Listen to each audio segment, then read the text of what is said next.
Every student on planet Earth is given 24 hours to get their work done. And it may seem like a lot of time, but when it comes to balancing school, extracurriculars, and just life in general, it can feel impossible to complete everything in a timely manner. And so much advice about balancing life online is given by people who probably don't fully understand the things that today's students go through. So as advice from a student who has struggled a ton trying to manage their time effectively, here are the brutally honest tips for balancing your time as a student that actually work.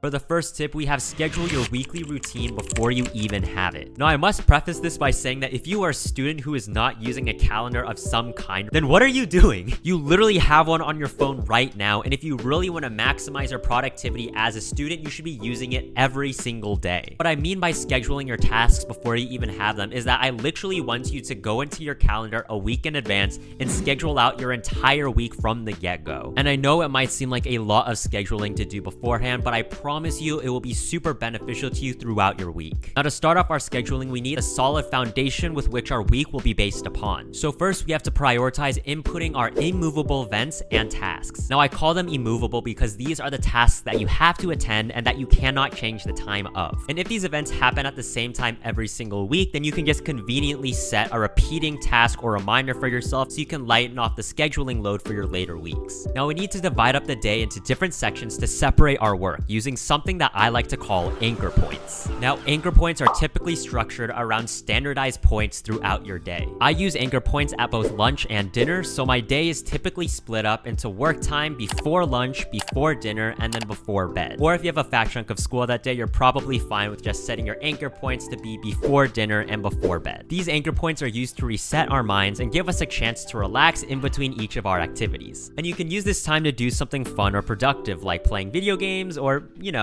watching some more videos. Okay, I'm sorry, that was pretty shameless. Anyways, now that we've created our weekly outline, it's now time to get on to tip number 2, which is to group activities to minimize procrastination. Now, this is where the importance of anchor points really starts to kick in.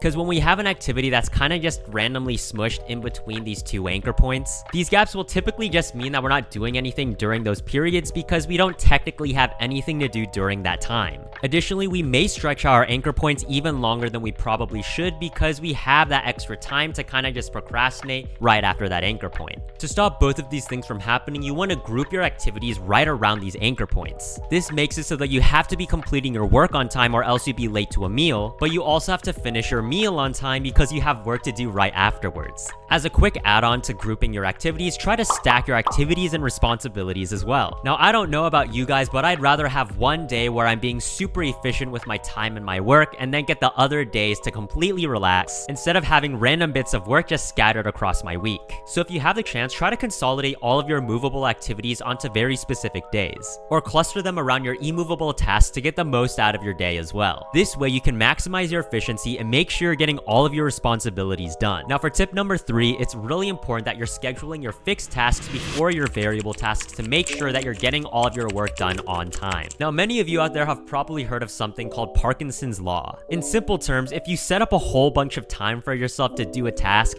you're probably going to use that whole amount of time, even if the task doesn't take that long or it's not particularly hard. So the most effective thing to do is to figure out which tasks that you have will take a fixed amount of time and prioritize those first over the tasks that are variable and might take a little bit longer. For example, I find that doing tasks like basic assignments and exercising take up a very specific amount of time that's easy to predict. So at the beginning of one of my chunks, I will prioritize doing one of those fixed tasks and then just getting one of those responsibilities out of the way so I don't have to worry about it. Then after those tasks are completed, I can switch over to my more variable tasks. These include things like writing out essays, scripting for YouTube videos, or doing projects for my other classes. I want to add that for those variable tasks, it's a good idea to actually be pretty strict with the amount of time that you give yourself. I go more into this in my study advice video, which you should definitely check out after this one. This will force you to go all in on your focus and to get rid of any distractions that might prevent you from reaching your ultimate goal of getting through your fat mountain of work.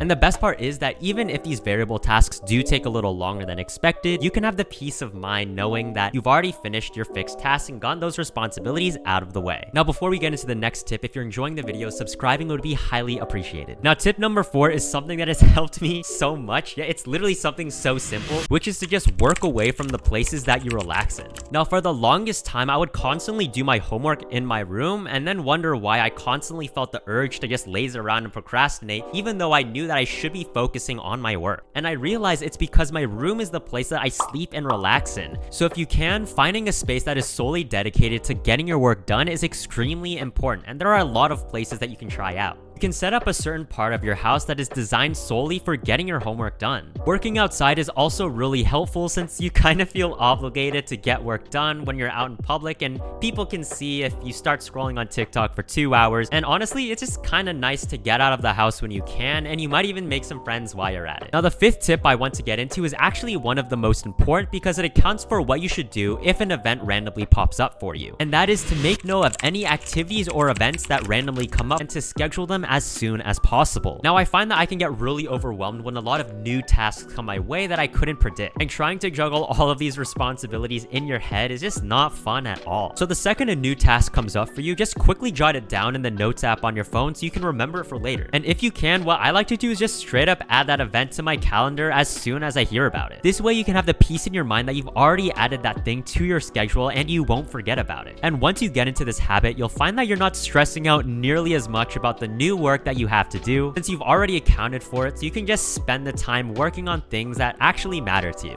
Now, I really hope that you enjoy these tips and will take the time to implement them into your own routine since they have helped me out a ton. And as always, if you enjoyed the video, subscribing would be really appreciated. And thanks to the user right here that suggested this video in the first place and helped to bring it to life. But that's it for now. Go out and get your school life balance on track, and I will see you in the next one.